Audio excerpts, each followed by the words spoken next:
Howdy, hi, hello everybody, and welcome back. Today we are going to be doing an ultimate review. This is like quick overview of every single topic that you have to know for the NCE. Again, very quick. So if you're barely starting to study, I would not recommend. I think this is more for like once you've been studying for a while and you're like on the verge, but you want to watch like one video that covers it all. I'm gonna try to make that happen for you. And this was inspired by Rosenthal because he also did the same thing. So if you look up on YouTube, like Rosenthal's 45-minute review, I believe it's called, you should be able to find his. And yeah, so I'm gonna be using my website as my guidance point. So this website I developed for students. It serves as like a study guide, but just in a website form. So instead of me making like a huge Google Doc, this is what I made instead. Completely free. You guys have complete access to it. I think it just makes you log on to your Google because it's through Google Sites. But yeah, let's go ahead and begin. I'm gonna try to keep this in like an hour. Hopefully, you guys know I love to ramble. So let's talk a little bit about human growth and development. What are some key concepts? So first, you should know the difference between continuous development and discontinuous development. This is something that's debacled a lot. So continuous just says that like you're continuously growing smoothly, gradually over time. So over time, you're building these steps and you're improving yourself versus discontinuous. This states that things are happening in distinct steps with sudden shifts. So, like a staircase, some examples are like Piaget's or moral levels of development or Erikson, Freud, and then over here in the continuous, we have more behaviorist. Um, Nature versus nurture, nature that genetics influences it, nurture that it's your experience and your environment. Most people believe nowadays that it's an interaction between both, not one or the other. And then these normative, age graded, and history graded, this is like age graded or stuff that occur that you're kind of expecting, like going through puberty, getting retirement, getting married, maybe. And then you have history graded. So these are like things that have happened that will like stay forever in history, like war, COVID. I'm trying to think of like something else historical, the Great War. I don't know. Non-normative, these are things that don't normally happen. So the loss of a parent in childhood. And now let's continue and be continue beginning. Give me 1 second. I'm getting a call. So let's continue with Maslow's hierarchy of needs.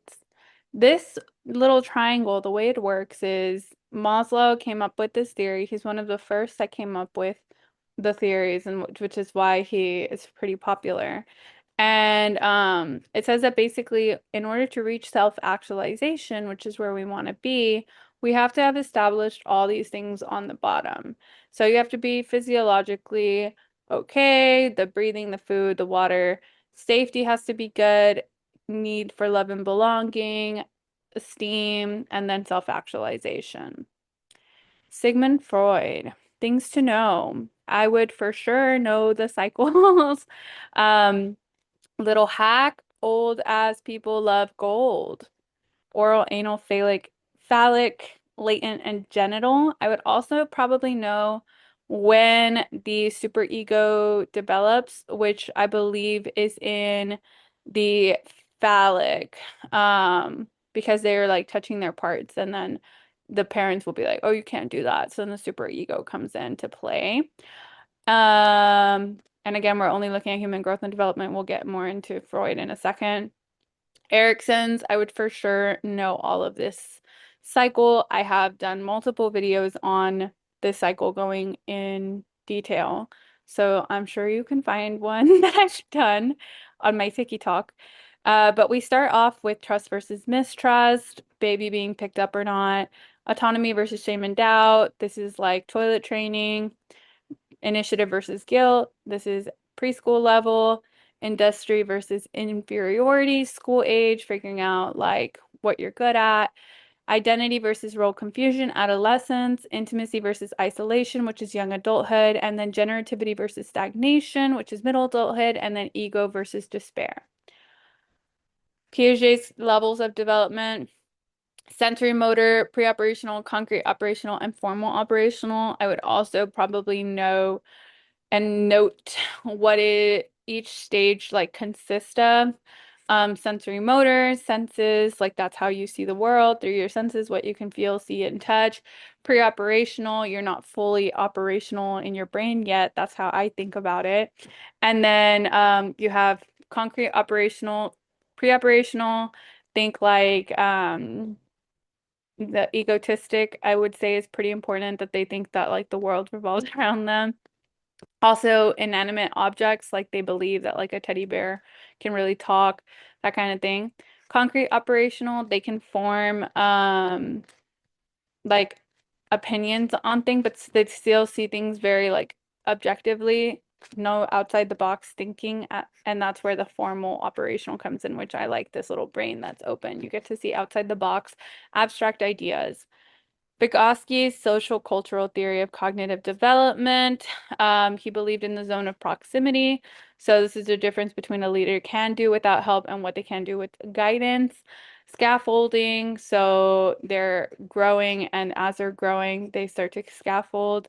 More knowledgeable to others. So children learn through guidance and collaboration with skilled partners, and social interaction is really important in Vygotsky's theory. So trying to see if I need anything else. You can remember zebras paint silly portraits, the zone of proximal development, private speech, scaffolding, and peer and social interaction.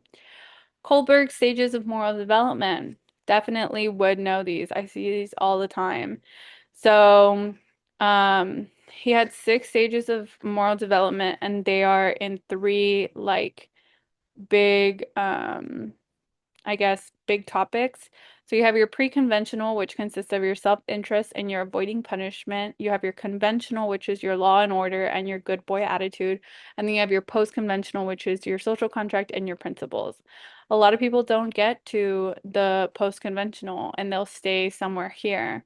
So that's also something to keep in mind. I think I did that. Livingston, I would remember like the midlife crisis. That's pretty much what he's known for every time I see him.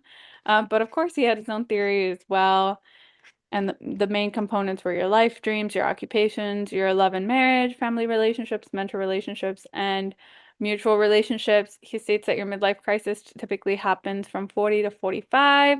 It's characterized by a reevaluation of your career and self-direction, emotional turmoil, or self-doubt, and it's common in men, as per Livingston.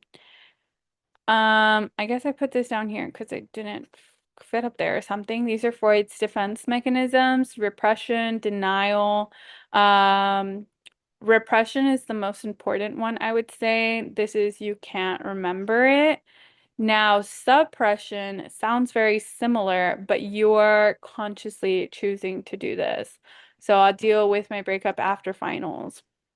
You also have interjection, isolation of affect, fantasy, undoing, compensation, intellectualization, identification, rationalization, reaction formation. These up here are like the main ones. I think Anna Freud added to the other ones, as well as here's Erikson's stages of development again. Okay. Good, good. And I have a whole video on defense mechanisms if you want more detail on them. Now let's continue. Psychoanalytic theory. So Sigmund Freud, here's the stages again, would also recommend knowing the topographical model of the mind. So he states we have our ego, our superego, and our id. Our superego and our id are below the surface. Your superego is in your preconscious, so it's outside of your awareness, but you're able to access it. Whereas your id is in your unconscious mind, and we are not able to access them. And he states that this is where your primary motivations, unacceptable thoughts, and memories and feelings come from. Your superego is your internalized ideals, so like what should be done, what is right and wrong. And then your ego is the executive mediator. So I like to think of it as your ego is in the middle, like when someone says you have a big ego, they're talking about like you yourself. And then on one side, you have your super ego, which is your little angel. And then on the other side, you have your id, which is your little devil. And then other techniques he does, free association, dream analysis, transference, countertransference, resistance, that kind of thing. Carl Jung, it's important to know things I've seen. He has 16 personality types. So you can, 4 times 4 is 16, and that's how you know. These are the different types. Introverts, extroverts, sensory, intuitives, judgers, perceivers, thinkers, or feelings. So, I would recommend knowing like what these are. You can even do your own little test to figure out what they are. Something that's unique. Oh, sorry. Something that is unique to Carl Jung is his collective unconsciousness. So he states that we have like a collective unconsciousness of like all humans before us that's stored in our unconscious. Um, it's shared by all humans. It contains archetypes that shape the human experience and that's based and shared on evolutionary history. He also believes in individualization, the psychological wholeness, and self-realization. Okay, okay. And then he also has this like personas, which are also unique to him. The persona, shadow, anima, animus, self, hero, wise old man, trickster, basically just like different parts of your personality. Alfred Adler's individual psychology. So Adler, I remember him because of his inferiority complex. So he says that feelings of inadequacy formed in childhood make us strive for significance. If unresolved, they can lead to dysfunction. So he does believe in that superiority complex. He is also a big believer in birth order. Um, and then here are some of his techniques. Acting as if is a really good one that I like to use. Family constellations. Also, one thing that I've noticed is like a lot of these theories and techniques have the same gist. It's just worded differently. So like a family constellation is basically like a genogram of a family. The acting as if it's like experimentation in REBT. So I see that a lot, and hopefully you guys see that as well. Let's continue. Erikson, he is one of the only theorists that has a lifelong theory. So through all of your stages of life. And he says, like, when we're doing all of this, you're developing these things over here. He also had the identity crisis. This happens in adolescence, the identity versus role confusion. So that would be a difference in like if they were to ask you a question on an identity crisis and you're between like Livingston and um what's his name? Erikson, then I would recommend looking at what stage they're at in their life. Like if they're um 18 to 20 or if they're 40 to 45. Okay. He says you have to go through all of this. Personality is fluid. Erikson and Freud used to work together. Erikson stepped away. He based more of his weight on cultural, environmental, and relational factors. So NCE must knows. Okay, object relations theory. This one was primary caregivers. There's some names. The one that I always see is not Margaret, is it? I think it is Margaret, this normal autistic phase. I've seen that before because I remember being like, what the hell is that? So these are separation processes that you go through with your caregiver. They also were in like the psychoanalytic. Okay. Existential and humanistic theories. So basic assumptions are that perceptions of self are key. You want to trust in the person's ability to make a constructive and conscious choices. Humans are inherently good and respect for that subjective experience for that person. Carl Rogers in his person-centered theory. So Carl Rogers believes in congruence. That is your perceived self and your ideal self being similar and there being an overlap. And he says that this is how you'll be happy versus incongruence, which is when your perceived self and your ideal self are very different and there's little to no overlap. He's also a big fan of self-actualization. So this is becoming your best self and your self-concept. So how you see yourself. We have our real self and we have our ideal self, who we think we should be and who we are. I'm trying to think if I need to go over anything else. Here's Maslow's hierarchy of needs again. These are such nice pictures. Okay, and then we have Yalom, existential psychotherapy. Also, Yalom you'll see a lot with group therapy and group work. We'll talk about that in a second. His key ideas got from existential theory and interpersonal and group therapy. They have a big focus on the here and now. He believes we have four ultimate concerns, that is death, freedom and responsibility, isolation, and meaningless. So humans innately seek meaning of who am I and why am I here? You would think that this was, no, it is existential. I was like, what? It is existential. Okay. Learning theories. So we have cognitive theory, social learning theory, operant conditioning, classical conditioning, and behaviorism. So Pavlov, the famous dog experiment, you give them an unconditioned stimulus, they have an unconditioned response. You pair a neutral stimulus and you get no response. However, after you pair your neutral and your unconditioned, the unconditioned response starts to become a conditioned response. In terms of operant conditioning, we have rewards introduced increase behavior and punishment introduced decreases behavior. So we have positive reinforcement, which is adding something to increase that desired behavior, which they've said this is like the most effective. Negative reinforcement, which is removing an unpleasant stimulus from that desired behavior. Negative punishment, removing a pleasant stimulus from that behavior. And then positive punishment, adding an unpleasant stimulus to that behavior. William Perry's theory of development. Oh, I love this one. We have dualism, multiplicity, relativism, and then commitment to relativism. Again, I have individual videos on all of these theories or like all of these concepts. Actually, yeah, thus far I do on my TikTok. So if you want like an in-detailed explanation, I would recommend going and looking at that. And I also have one on like human growth and development. I think I have a whole video on YouTube. Anyway, let's continue. So dualism is that truth is black and white. You have absolute polar terms, and then you start to grow up and realize, hey, that's not the way life works. There is multiplicity, and people can have different opinions, and both of them be true in their own way. And then it comes to relativism, which is their opinions are right in that way because of the things that they've experienced or the things that they're going through or the things that they believe in. So that's where relativism is there. And then committing to that, like moving forward, I'm not going to see things black and white. There's many truths. Watson, Hull, and Thorndike. So Watson was little Albert. Hull's was homeostasis and the drive, the motivation leads to it. So he has a drive reduction theory saying that our motivation is based off of our drive. Um,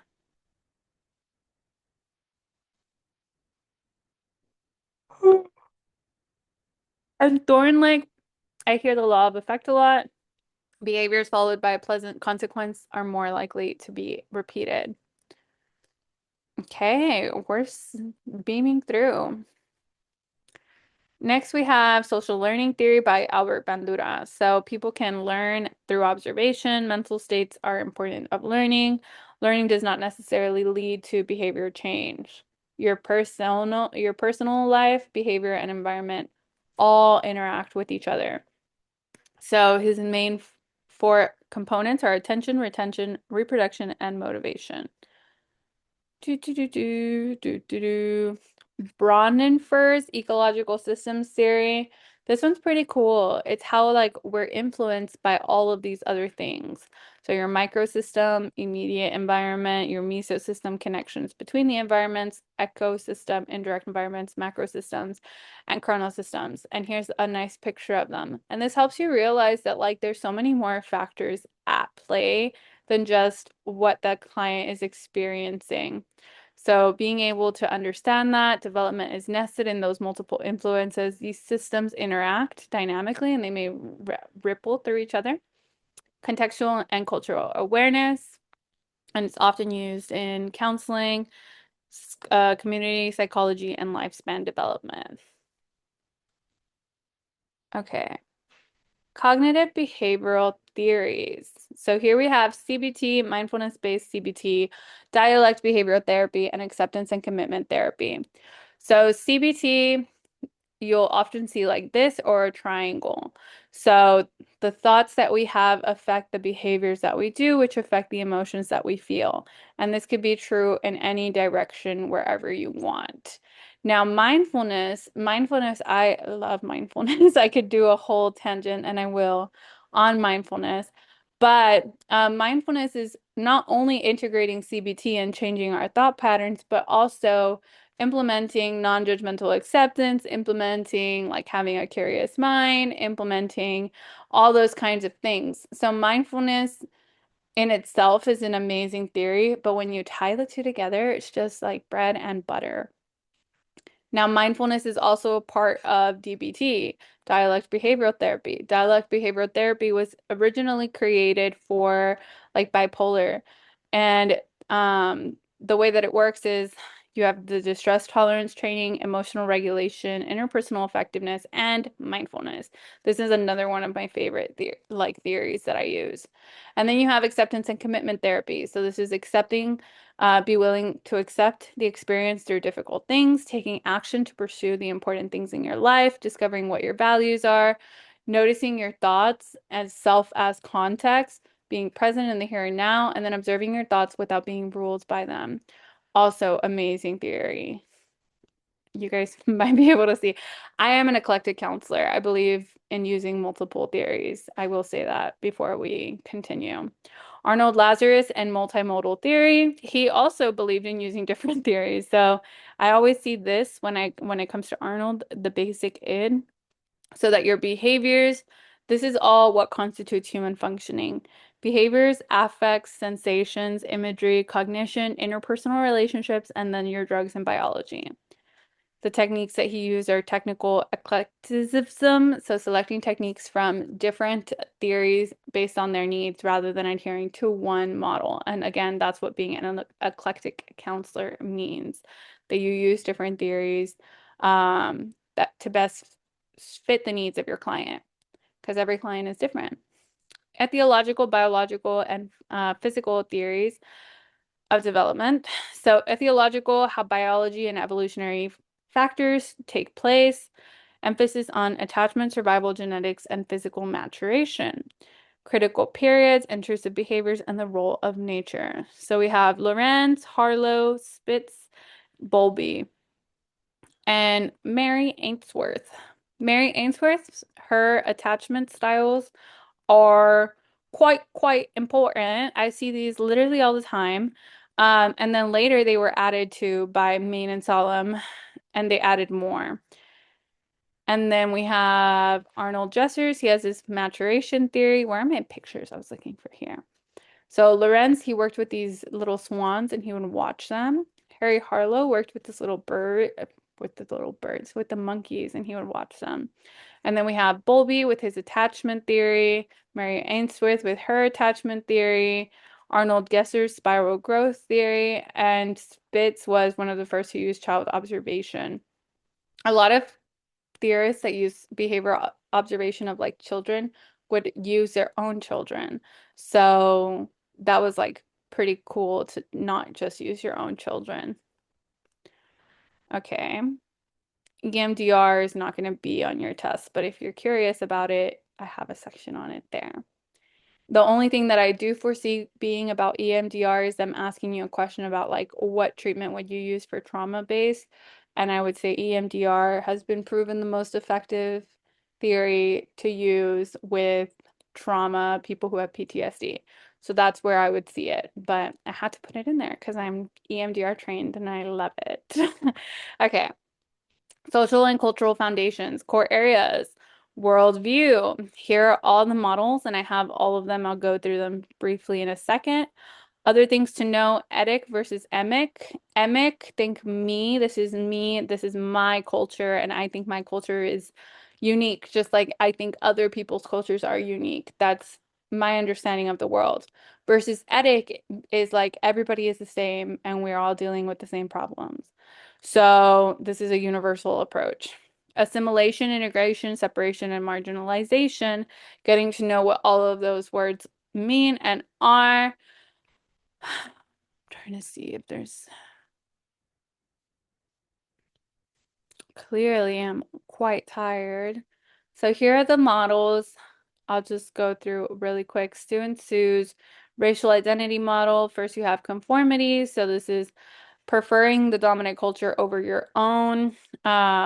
Dissonance, this is conflict between the dominant culture, and you start to question the devaluation of your own group. Then you have resistance and emergence, so rejecting the dominant culture. And then you have introspection, questioning the rigidity of this stage. Then you have integrative awareness, inner self of security. And these, again, are pretty similar as we go. They just have different names. So first we start with, in Cross's model, he starts with the pre-encounter, so devaluation and preference, which we just said. Then you have an encounter, something will happen that makes you confront your identity. Then you'll have immersion and emersion. So this is deep immersion followed by reflection. And then you have internalization. So you start to internalize your Black identity and your openness. And then you have internalization and commitment, maintaining a secure sense of self while still being open to others. Helm's right racial identity model. You have your contact, then you have your disintegration, reintegration, pseudo-independence, immersion and emersion, and then autonomy. Again, these are quite common, like they're very similar. And then we have demographics. Would recommend knowing some of these. I'm not going to go through them all, but they're here for you guys if you want them. Need to know vocabulary terms. Again, would definitely go through all of these. I do have a video on it on my TikTok. Just some of the ones that I always see are assimilation versus acculturation. So assimilation is fully adopting to that self and then losing yourself in it. And then acculturating is adapting a new culture while retaining aspects of your own culture. So we aim for acculturation, but oftentimes what we see happen is assimilation. Group work. Okay, so the purpose of group, it helps people come together and develop skills. Benefits, universality, altruism, cohesion, interpersonal learning, catharsis, and role modeling. So here's some key names that you should know. Yalom, as we mentioned, he listed all these curative factors that we'll talk about in a second. Jacob Moreno, psychodrama and sociometry. Carl Rogers, the person-centered approach, emphasis on positive regard, unconditional positive regard. Eric Byrne, transactional analysis, parent, child, adult. Use this a lot when you just want to like get quick, how can we reintegrate into society type thing. Fritz Perls, Gestalt groups and therapy, focusing on present awareness. Albert Ellis, REBT in groups. He actually was one of the first ones that also brought in families, I believe. And then we have William Glasser, reality therapy in groups. We have psychoeducational groups that teach skills and coping. We have counseling groups that address these specific issues. We have psychotherapy groups for severe psychological disorders. Then we have support and self-help groups. This is mutual support, and task and work groups to complete a goal. So here are the 11 therapeutic factors of a group. Installation of hope, universality, imparting information, altruism, corrective recapitulation of primary family group, development of socializing techniques, imitative behavior, interpersonal learning, group cohesiveness, catharsis, and existential factors. There is also different leadership styles. You have authoritarian. This is like just, I'm going to tell you what to do.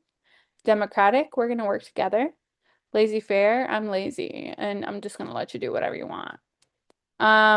Depending on what the purpose of your group is, they like some group leaders might do better than others. These are some group techniques and concepts you should know. Ideal size for adults is 6 to 10, for children 3 to 5.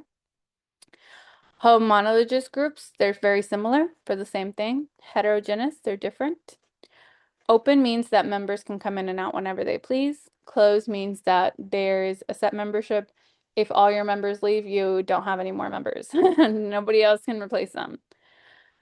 These are different group roles. Here are the functional groups. The initiator, encourager, harmonizer, and information giver. Dysfunctional, aggressor, dominator, blocker, clown, help seeker. And here are the stages we should know. There's different groups. Like they're different people who have come up with these stages, so they have different names, but the concept again is very similar. So forming, members are polite, unsure, and looking for structure. Storming, power struggles, conflict, and resistance. Norming, group norm forms. Performing, deep group work occurs, and then adjourning or terminating. Flying, flying, flying, career. There's so much more. Okay, it's fine. We can do this. Donald Super. Should I drink an energy drink? I had one this morning. I don't know. Let me pause my recording and go get a V8 energy. Give me 1 second, guys. I'm back. Let's continue. All right, so Donald Super. I remember Super has 5 letters in it. So does all his little life stages. So he has growth, exploration, establishment, maintenance, decline, and disengagement. He also has the word lifespan, life space, life roles. Those are things that I've seen, like, I think, associated with him, so that we play different life roles in our life. The career rainbow shows all the different roles we play. You play being a student, a child, leisure, worker, parent. And then as you go through this, these are the stages. So growth, exploration, establishment, maintenance, and decline. Okay. John Holland, Riasak. Realistic, investigative, artistic, social, enterprising, and conventional. He says your personality determines where you should work. And you can take a little test. I don't think I have it on here, but if you just look up like John Holland's personality test, yada, yada, yada, you'll get what yours are. And then it should give you a good idea of like where you should be working. Linda Gottfredson, G for Gottfredson, I think G for gender. So she believed the social cultural factors influence things. And then we have these are her stages: orientation to sex, size, and power. When you're a child, your understanding of the world is big versus small. Then sex roles, this is when gender stereotypes come in, social variation. I'm sorry, my phone is going off. And orientation to unique self. Usually I have my phone on D&D, which is odd that it's going off. That means somebody's like purposely clicking. Anyway, John Krumboltz, I like to think of. I actually really like this theory. I think he's very inclusive. Like he includes all the different types of things that have to do with life, which is your behavior, your cognitive, and your social. Does that ring any bells? And then you have like your social has to do with your learning environment, your modeled behavior. Your cognitive is your long and short term logic and coding, and then your behavior, unconditioned, conditioned, as well as this is where your learning comes from. The happenstance learning theory, he's not the one that's planned happenstance. Oh my God, there's so many of them, guys. I don't think I'm down for all of that. I'm just gonna go quicker and quicker. It's because I didn't drink an energy drink because it's already 6 o'clock. And if I drink an energy drink, then I'm not gonna be able to sleep. Anyway, Savisak, career construct theory. I remember things in the oddest of ways. I think the Salvatores, I don't know why. Focusing on the how, building, and he also believes in like maturity and stuff. So he highlights your maturity, your adaptability, life designs over planning, Geisenberg, and these guys, very similar to Super's theory, Super actually based his theory off of this theory. So this is the OG. Starts off with the fantasy stage, unrealistic, play-based, tentative stage, actually developing your interest, and then your realistic stage. Um, and Rose, she believes that if you didn't get something as a child, you're going to seek that something as an adult. So your childhood experiences, your unconscious needs, and your parent-child relationship determines what career you pick in your life. Here are the different types of parents, which I've also seen questions on this, like what an overprotective child may do. I'm sorry, an overprotective parent may do, as well as like what it leads to, avoidant and neglectful, and accepting and loving. Then we have Titan and Miller. I'm distracted. I'll be back. I'll be back. Let me just go respond. All right, continuing. Social cognitive career theory. So this one talks about how individuals develop their career interests and make educational and occupational choices and achieve performance outcomes. Emphasis on reciprocal interaction, personal values, external environment, and behavior. This is based on Bandura's social cognitive theory, which we've also talked about. And then some of the concepts from Bandura's theory are self-efficacy, so believing in yourself, basically, outcome expectations, and goals. The career development process is interest, choice, action, performance, attainment. And then we're going to skip all that.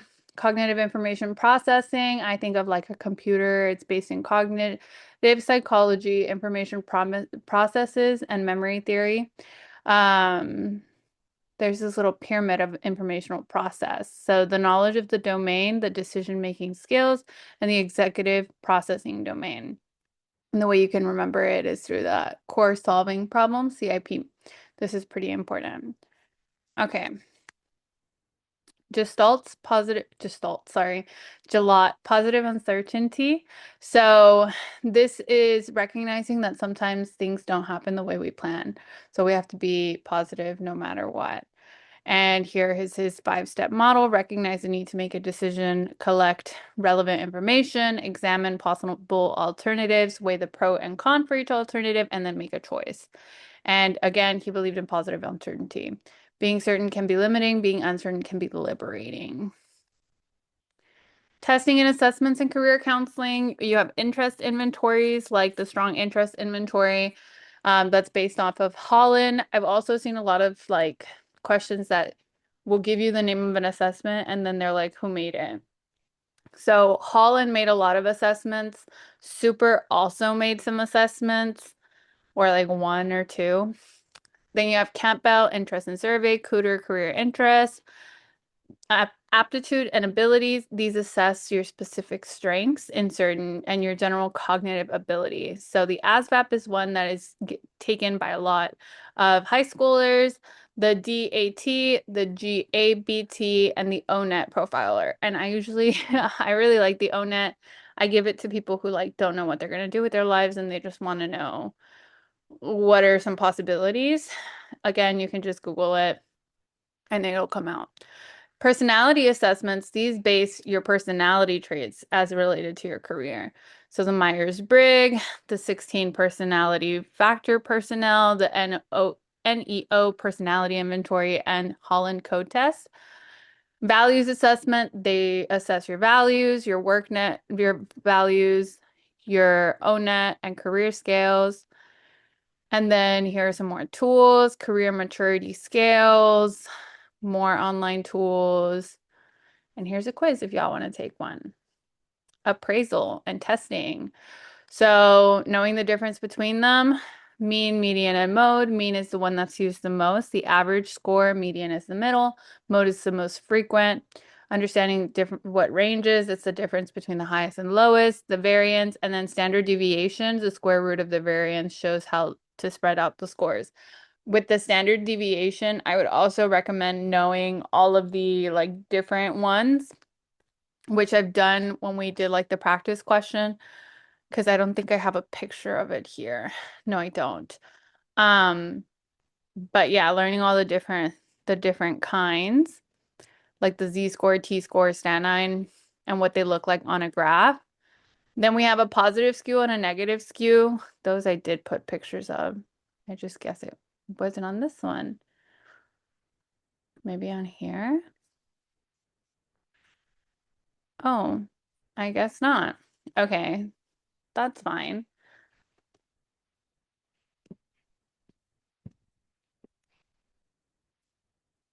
Oops.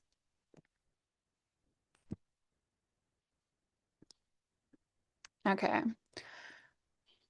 So, am I sharing my screen? Yeah, you guys can see. Okay.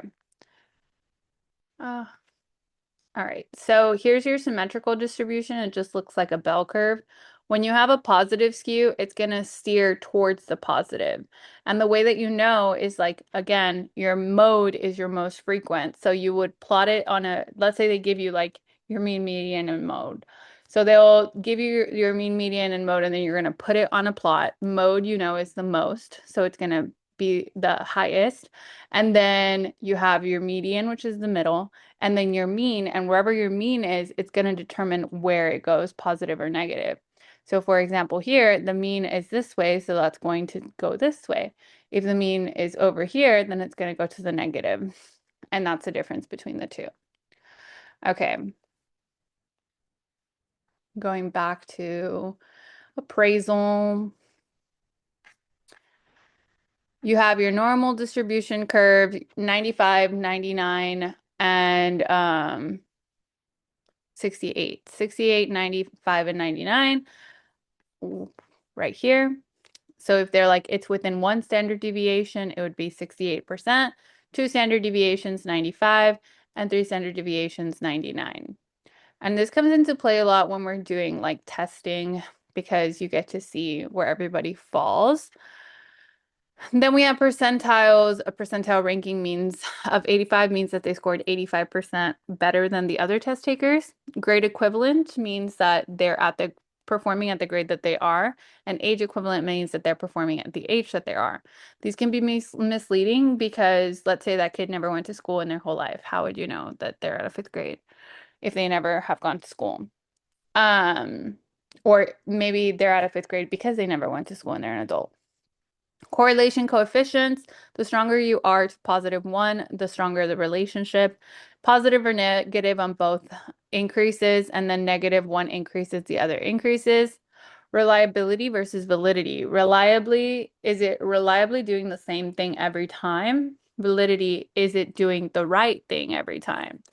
So ways to measure reliability, we have test, retest reliability. This is giving the same test twice and just making it different. Inner rater, this is a consistency between different evaluators. So let's say I grade your test, and it's like a written paper. I might grade it differently than another teacher. So that's inner rater. Parallel is different versions of the same test. Split half, that's when you're trying to measure for internal consistency. So you're comparing two halves of the same test. Kohlberg's alpha measures the internal consistency per item per test. You have your true score and your error variance, your standard error measurement. Then we go to validity. So is it measuring what it's claiming to measure?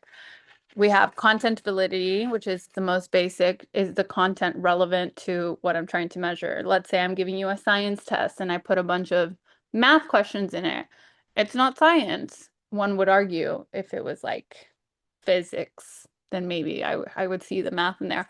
But, just for content purposes, it's not the same subject. Construct validity. Does it truly measure the theoretical construct? So convergent, think you're coming together. It's a similar construct. It correlates with similar ones. Discriminant, think we're discriminating. We're looking at two different things. They don't correlate. Then we have criterion related validity. So does it correlate with the criteria that we're trying to base it off of? Concurrent means that it correlates with other measures taken at the same time. Predictive means that it can predict like future outcomes. So like the SAT, the MCAT. And a test can be reliable and not valid. But if it's valid, it is also reliable. Okay, then we have different types of assessments. We have achievement tests, what you've already learned. So like STAR tests at the end of the year. Aptitude test is a potential to learn, SAT, GRE. Intelligence tests measure your mental ability, your IQ, like the WAIS and the WISC. Personality tests, you can do objective, which is like the MMPI 2, or projective, which is like the thematic appreciation test or whatever, and the Rorschach-Inkbot.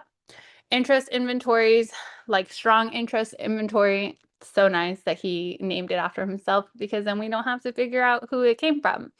And then neurological tests like the Bender visual motor gestalt test. Okay. Assessment techniques, we have standardized versus non-standardized. Standardized is normal, consistent procedures. Every single time we administer the test, we're going to administer it the same way. Non-standardized is more flexible. It's more individualized. In terms of inventories, we have often self-reported tools, observations, case, da-da-da-da-da-da. All of that seems pretty like self-explanatory. Here are the different types of tests and inventories. Okay. Next, professional orientation and ethics. Honestly, for this one, I just put the code of ethics because like you should know it. And then here are some practice questions with some answers. Be an ethical counselor. I really don't know what to tell you guys about that.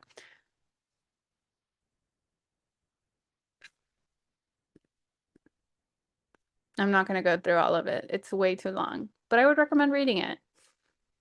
Okay, next. Professional research and program evaluation.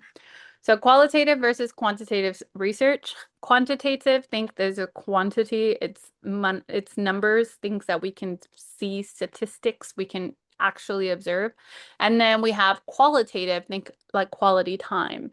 Your non-numerical, more of like observation based, or things that you can build on, the inductive reasoning. I'm sorry, deductive reasoning starts the theory and then tests it versus, I said it backwards. Inductive reasoning gathers data to build theories. Deductive reasoning with quantitative is they start with the theory and then they test it. So I think quantitative, more like science based, what is it called? This, I should know this. I was a science teacher. I can't think. The experimental one, then it starts with like a hypothesis, and then you test your hypothesis. The scientific method. Hello, girl, what are you doing? Okay. So that's deductive reasoning versus with qualitative, you're watching and then you're like, oh, they're probably doing this because of that. They're both valid. And you can even do mixed design where you could do both at the same time. Some non-experimental designs, so no manipulation or variables, include survey research, descriptive research, comparative research, correlation research, and ex post facto research. Experimental designs, this is where you actually have variables that you're manipulating. You have your control groups, manipulation of your variables. Very important to know. I don't know if I have it on here. Yeah, I do. Independent variable, dependent variable, and your research question. So independent variable, this is the one that stands alone. It's independent. Nobody can tell it what to do. And it's going to cause something else. That would be the dependent variable. The dependent variable is what's the outcome of how I put in my independent variable. So I'm going to either give it or not give it, or I'm going to give it in small doses or not give it in small doses. Then we have type 1 and type 2 error. So type 1 error is rejecting a true hypothesis. This is a false positive.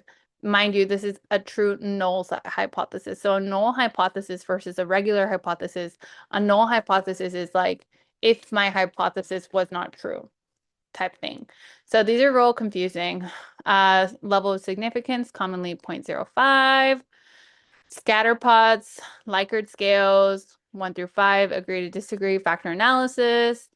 multiple regression, ANOVA, which is one way, MANOVA is multiple dependent variables, and ANCOVA controls the covariance. Random sampling, everybody has an equal chance. Stratified sampling, subgroups are proportionally represented. Proportional sampling, same, but with exact proportions. Cluster sampling is groups. Purposeful sampling or hand-picked subjects, and convenience sampling is easily acceptable.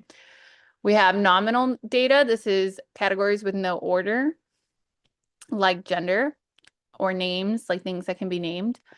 Ordinal, these are ordered categories, so like class rank. Interval, these are equal intervals, no true zero, like your IQ. And then your ratio, equal intervals with a true zero, like height, weight, all that good stuff. External validity versus internal validity. So internal validity, confidence that independent variable caused change to the dependent variable. Here are some threats to that. Selection bias, so the group's not being equivalent. Maturation, the changes in the participants over time. Mortality, dropout rates. Experimental biases reduces influence. History, external events affect the outcomes, and statistical regression, extreme scores tend to regress towards the mean. That typically happens, BT-dubs. External validity in terms of like test taking. So if you take one test one day and then you take the same test 2 weeks later, your score is going to go closer towards the mean. Okay. External validity, threats. And this is like when the external world affects what's going on. And these were like the internal world affects what's going on. So selection of subjects, non-representative sample, ecological validity results might not apply outside of that setting. Subject reactivity, behavior changes due to being studied, placebo effect, belief in treatment impacts outcomes, novelty, newness, disruptive. I'm so tired. Okay, okay. I haven't finished my diagnosis section. Read your DSM-5. Okay, guys, I'm so sorry. And then for my resources, these are just really cool resources that I have found like over the years. This one has like the 12 most common counseling approaches, and it talks about them in detail. And these are all downloadable, so you can totally download them. You have your behavior activation for depression, hormones and how they interact with things. This is a mini DSM-5, this one right here. So I know I didn't go through it, but and if you don't have it, like this is just a quick guide. I would recommend not, of course, still read your DSM-5. These are personality disorders and going through them, serotonin and its role in our body, pharmacology, if you haven't taken it, relationship clarification questions. I love therapistaid.com, personality disorders, going through those, neuropsychological test, just a whole lot of resources for you guys. So again, all of this is free. All of this is available. And that is it for our overview of everything having to do with the NCE. I know I rushed through it, and I know that I was so tired during this whole overview. Next time I'll be fully caffeinated. Don't you guys worry. And then, yeah, I hope you all learned something. I know I messed up a few times. I apologize for that. I'm so tired. All right. Adios. Goodbye. Farewell. Have a good day. Hope you guys learned something.